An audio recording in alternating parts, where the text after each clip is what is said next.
Okay, let me get a picture of this. Yeah, sure. Which one? This one looks like it's shiny. Yeah, I'm afraid a few of them are going to kind of. Stuff to get mixed stuff in. So,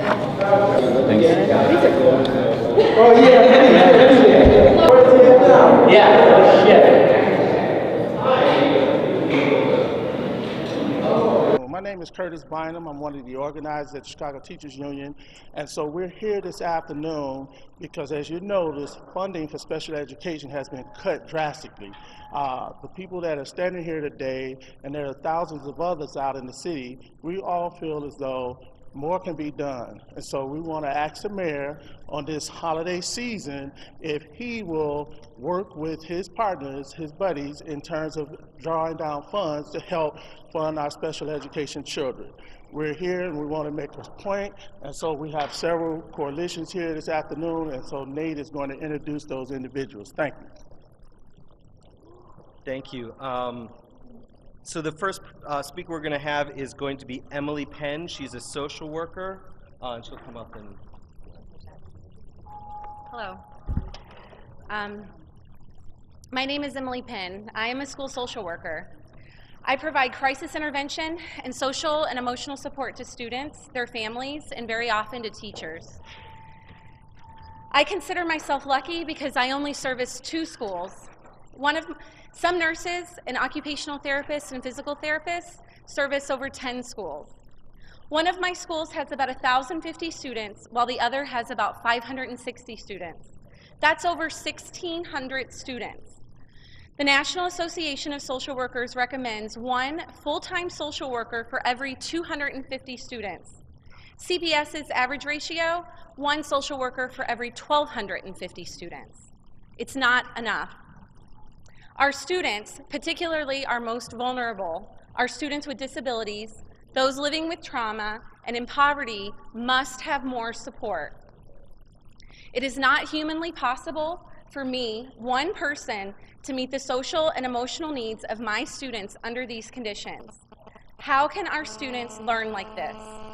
We have students who have experienced loss due to gun violence, domestic violence, physical, sexual, and emotional abuse, neglect, bullying, and depression, and need support to manage crises they are experiencing. Their teachers and I manage to help today. But what happens tomorrow? Tomorrow, I am at my other school.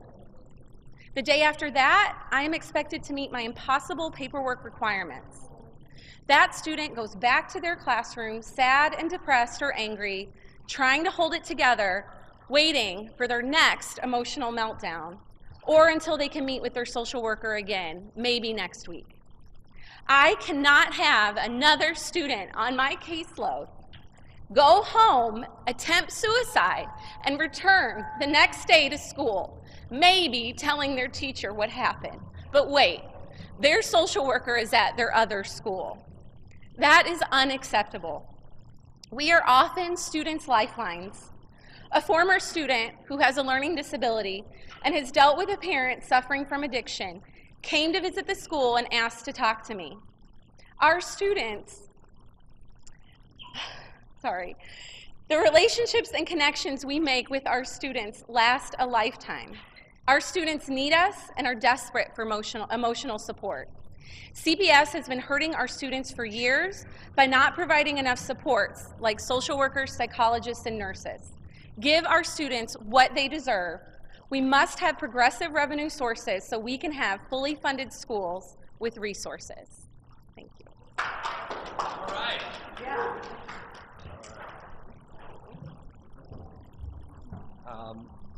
And I'm sorry, did you spell your name? Oh, it's Emily Penn, EMILYPENN. And next we will have Sarah Chambers from Salcedo Academy. Come on up.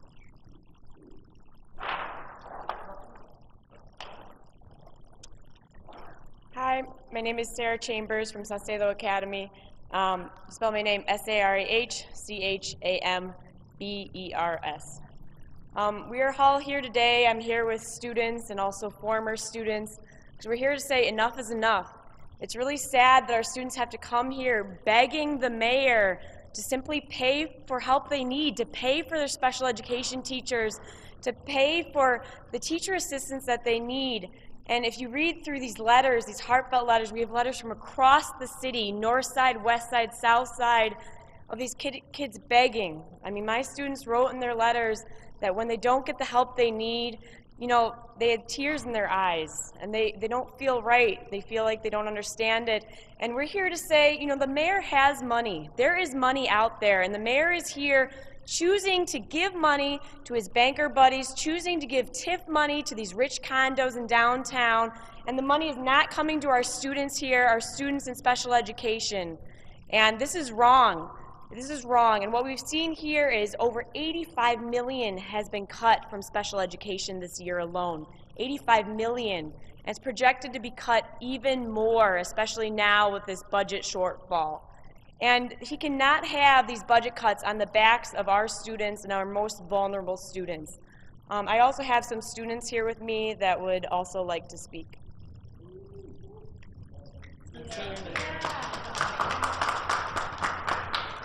My name is Iris Gervasio, and I attend Instituto Health Career Academy, and I am a sophomore. And whenever I don't have a teacher around me, helping me around, which is especially in my Spanish class or my computer literature class, I don't have a teacher around me. I feel like I am the dumb kid around there because I don't have nobody to help me. And my other classes, I feel like more helpful and stuff. And I would really like to have a teacher in those type of classes because I plan to have a future around me, and I would like to go to college and all those stuff. And I don't want these funds to cut because if we cut these funds, my dreams will fall apart. And I don't want my dreams to fall apart because I've been planning this for like the rest of my life. Spell your name. My name is Iris Gervasio, IRISGERVACIO.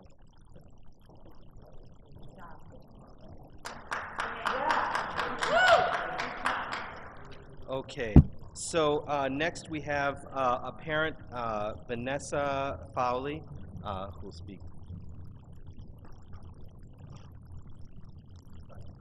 My name is Vanessa, last name Polly, Fawley. I have a kindergartner with autism and anxiety.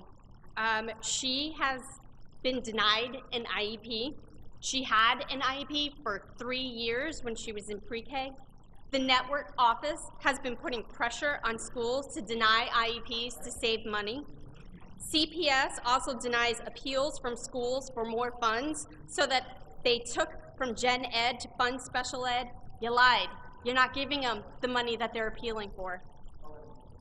When a child like my daughter is denied an IEP, it hurts the students, it hurts the Gen Ed teacher, and it hurts the 31 kindergartners that are in her class.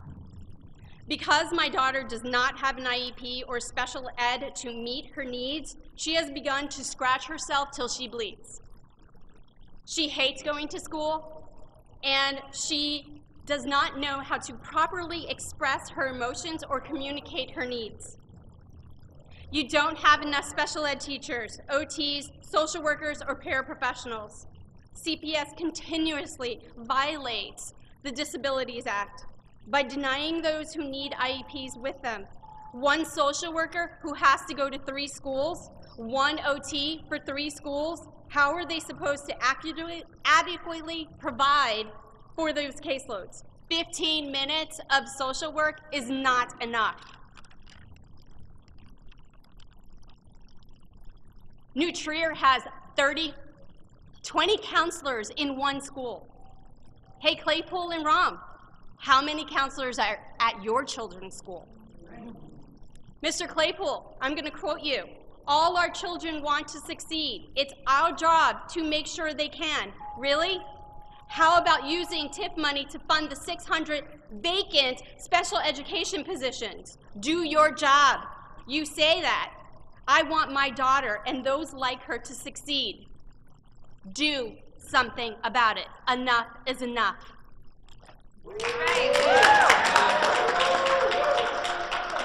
Okay, Next, we'll hear from a teacher at an Uno charter school. Her name is Gouken. My name is Bess Becker, B-E-S-S. My last name K-U-C-H-E-N-B-E-C-K-E-R. I'm a case manager and special education teacher of middle school students in an Archer Heights elementary school. I have to take away an entire day once a week in order to do my case management duties, to run IEP meetings, to meet with parents, to make phone calls, spend hours doing the paperwork that goes with it, time that I am supposed to be spending with my students who are losing an entire day's instruction every week because I can't give it to them. And there are no more teachers in our building that can do that. We are missing the service minutes for science and social studies every day for my middle schoolers because there is no one to help them with that because we do not get the funding. UCSN, Uno Charter School Network, has asked for more funding, as the CPS board has told us we are supposed to do, and they have sent our request back twice. We are still trying to get the funding that we need to be able to serve our children every day. Thank you.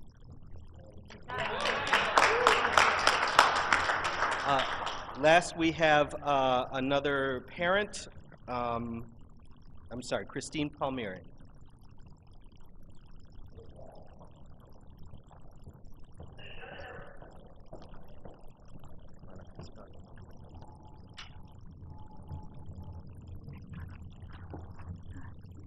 Hi, I'm here today to call for the reversal of the commingling of special education and general education funding to our schools. CPS and schools across the country have suffered continued reprehensible cuts to special education and related services for years. But while New York City public schools create the ASD Nest programs and Boston public schools aim to better fund a 20% diverse learner population, Chicago public schools, when given the choice to continue to protect the little funding our diverse learners had, instead chose to take the opportunity to balance the underfunded gen ed budget on the backs of Chicago's most vulnerable students. Let me explain a little bit about how CPS is doing this. My name is Christine Palmieri, and I have a third grader at Blaine Elementary who has autism. Last year, we started the process of asking for paraprofessional support for him, as he's unable to access the curriculum without such, and it became increasingly clear that his safety was in danger because of his unsupported school day. With an official ask on the first day of school this year, we waited for our IEP team to be trained on the illegal methods in the new procedural manual. We collected over 70 data points and did 14 principal observations to complete the new paraprofessional justification form. We had multiple IEP meetings with ODLSS admin and principals present, and then we went through the intense special education budget appeal process, only to be denied. All of this, the implementation of a one-to-one paraprofessional, will take close to half of the school year. So my child has been unsupported for close to half of the school year. We will now spend the rest of the school year undoing the damage that was done. CPS told schools that the commingling was to build one educational program that meets the needs of all students. ODLSS told schools that the 4% cut to special ed budgets was indeed a holdback to be earmarked for special education needs that arose throughout the year. But schools are consistently denied access to that 4% holdback. They're told to unspend the commingled funds and source it elsewhere. IEPs were told to be scheduled and funded at the start of the school year as efficiently as possible per the mandate from Forrest Claypool. Many schools have already spent 100% of their budgets. Now they're realizing that they've been lied to about the 4% holdback. Over 130 schools have put in for a special education budget appeal, and around 33 of them have been approved. So my question is, where does all that money saved go at the end of the year? Per the new procedural manual, principals are now required to do observations and be a part of the IEP team regarding services for our diverse learners. So if I'm a principal and I know that 100% of my budget is already spent, I'm inclined not to approve services within that IEP meeting. I'm inclined instead to approve special education services for a student based on the resources I already have in my building, which is violation of IDEA laws. So CPS has already made deeper special education cuts. They've lied about it, and now they're skirting the blame at the local school level. So these are sizable cuts with major savings. Delaying the implementation of a one-to-one aid for half of a year is a sizable savings. But I'm asking Mayor Rahm Emanuel, Forrest Claypool, Board of Ed members, ODLSS, you won't admit it, but it's clear. You've made substantial cuts to special education. You're trying to save dollars now, and you've identified our diverse learners as a savings pool. But what is the cost? Without proper support now, our children will have greater needs and incur greater costs later on. Investing in our children now will pay off later. So until school districts, until Chicago Public Schools starts paying for the level of service that's required for our children with autism, for our children with diverse learners, to make meaningful progress, to be tax-paying members of our society later on, the money is not well spent. So I'm pleading for my child, whom I hope it's not too late, and for the children behind mine, invest in them now. Please take the steps to redemption and reverse the commingling of funds and give that 4% holdback back to the schools on January 1st. Thank you.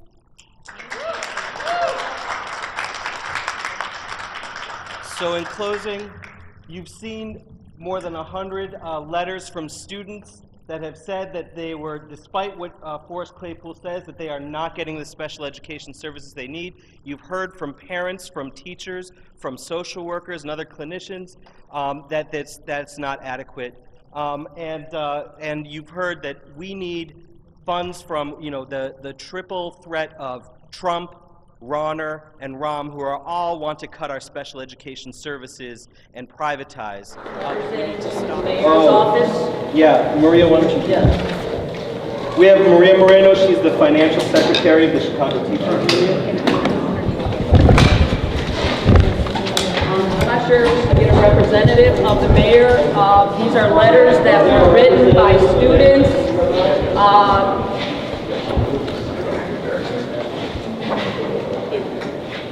So can we get a representative? We have letters to the mayor. Someone come up. We didn't need to do that.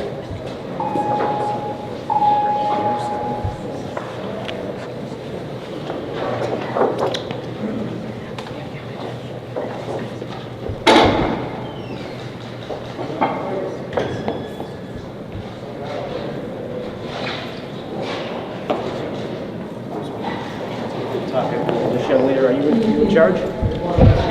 My name is Maria Moreno. I'm the financial secretary of the Chicago Teachers Union.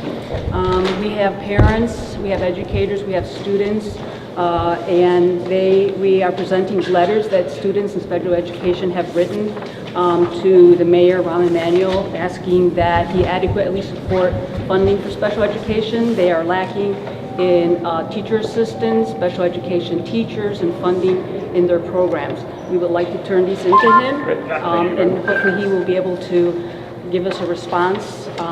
Kids took the efforts to do these, and their supporters have been here, and we would like to know if he would respond to our letters. All right, thank you. All right, happy holidays to you too.